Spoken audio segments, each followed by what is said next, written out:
आप सभी लोगों से मिलने का अवसर प्राप्त हुआ, इसके लिए भैया को बहुत बहुत साधुवाद और धन्यवाद। मेरा नाम राजन है, आप लोग शायद जानते हो। हाँ, मैं राम जी की कथा गाता हूँ। लगभग 8.5 वर्ष पहले, 8.5 साल पहले, मैं सूरत के सिटी लाइट रोड में एक पंचवटी भवन है, अग्रसेन भवन, उसका हॉल है पंचवटी शायद। तो 2016 में जब नोटबंदी हुई थी तो मैं यही कथा गा रहा था तो नोट बंद हो गया। 8वें दिन की कथा थी। उसके बाद से 2025 में अभी आने का यहाँ अवसर मिला और गोड़ादरा क्या नाम है? गोड़ादरा। हाँ, वही जो आप वहीं पर हमारे वरुण बाबू, ये वरुण जी है, इनका पूरा परिवार जी राम कथा का आयोजन करा रहा है। और पुनः एक बार सूरत में मुझे कथा गाने का सौभाग्य प्राप्त हुआ। शायद आप में से कुछ लोग गए भी होंगे वहां पर, सब लोग आए होंगे। आज अवश्य आइएगा, क्योंकि आज श्री सीताराम विवाह महोत्सव है और ठाकुर जी के विवाह की कथा है। तो उसी क्रम में मुझे इस सोसाइटी में आने का अवसर मिला। अभी हम लोग एक श्लोक गाए, आप सबको याद है, कर्पूर गौरम करुणावतारम। इसका अर्थ कितने लोगों को मालूम है? केवल बाबू जी को एक लोग। मेरी एक प्रार्थना है, हम बहुत पढ़ते हैं आवश्यक नहीं है, हम क्या पढ़ते हैं ये जानना आवश्यक है। आप एक पंक्ति भी पढ़िए तो ये प्रयास करिए कि हम क्या पढ़े रहे। जब तक ये नहीं जानेंगे कि क्या पढ़ रहे हैं तब तक पढ़ने का कोई मतलब नहीं है, केवल भगवत नाम को छोड़कर। हमारे दिल्ली में माई है, अब तो नहीं रही मैया, वो जीवन भर हनुमान चालीसा पढ़ती रही, कहीं बात कहती थी, तुम रक्षक काहू को डरना है ना। तो माई ये नहीं कहती थी, कहती थी तुम राक्षस काहू को डरना। मैया से कहते लोग बोले भैया राक्षस नहीं है, हनुमान जी रक्षक है। जी महाराज रक्षक, और जब पढ़े तो बोले राक्षस। तो ऐसा नहीं पढ़ना चाहिए। श्लोक दर्शन करिए, एक एक शब्द मैं आपको सुनाऊंगा। कर्पूर गौरम, ये श्लोक किनका है ये बताइए? महादेव, भगवान शंकर का। महादेव, भगवान शंकर का रंग कैसा है? नहीं, यही तो बात हो गई यार। कर्पूर गौरम, भगवान शंकर का रंग कपूर जैसा है, गोरा, सांवला नहीं है। सांवले हमारे राम जी है। बाबा कैसे हैं?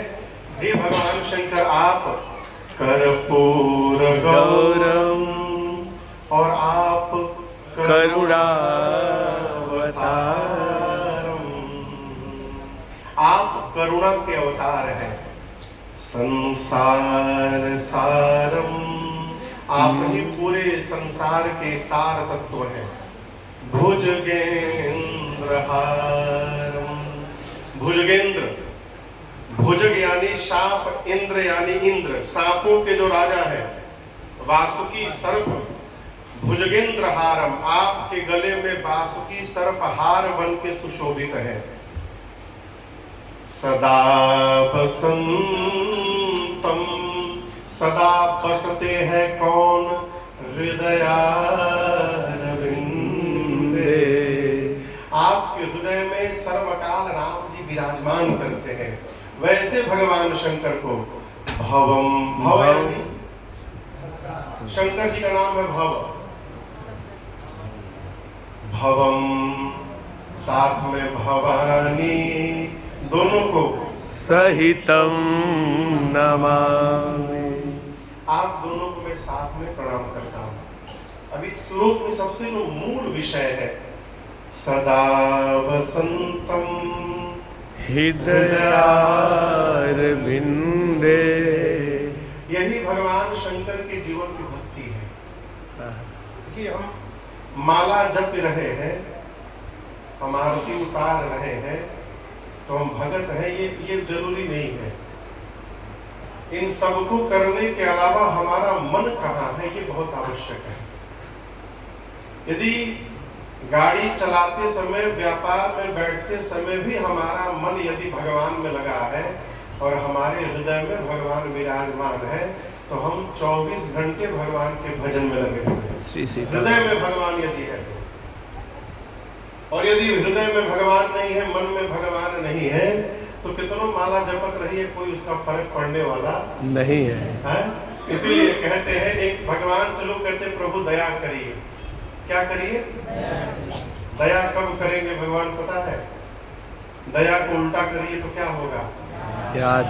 जब हम उनको याद करेंगे तो दया करेंगे, उनको दया करेंगे। इसलिए ये प्रयास किया जाए कि हम जो भी काम करते हैं, यहाँ सूरत में खैर 2 ही काम है, साड़ी का और हीरे का, और भी कोई काम होगा ऐसा नहीं कह रहे हैं, मतलब मूल रूप से 2 ही काम है। आप जो भी काम करिए, हर थोड़ी थोड़ी समय के बाद यदि भगवान की सुधि बनती जा रही है, याद बनती जा रही है, तो समझिए आपका जीवन ही भजन में प्रवेश कर गया है। अब इसका एक सबसे आसान तरीका मैं आपको बता के जा रहा हूँ कि भगवान की याद कैसे बनी है। एक तो तरीका है, घर में जिसको सबसे अधिक बुलाना हो उसका नाम भगवान के नाम पे रखें। एक जगह मैं कथा गा रहा था लगभग 2 साल पहले, तो कथा में निवेदन किया कि बच्चों का नाम भगवान के नाम पे रखिए। एक माई खड़ी हो गई बीच कथा में, बोली महाराज शब्द वापस लीजिए अपना। बोले क्यों, क्या कह दिया? बोली बच्चों का नाम भगवान के नाम पर कदापि नहीं होना चाहिए। हम क्यों नहीं होना चाहिए भैया? तो बोली यदि बच्चों को गाली दे देंगे तो गाली किसको लगेगा? माई का तर्क था, यदि बच्चों को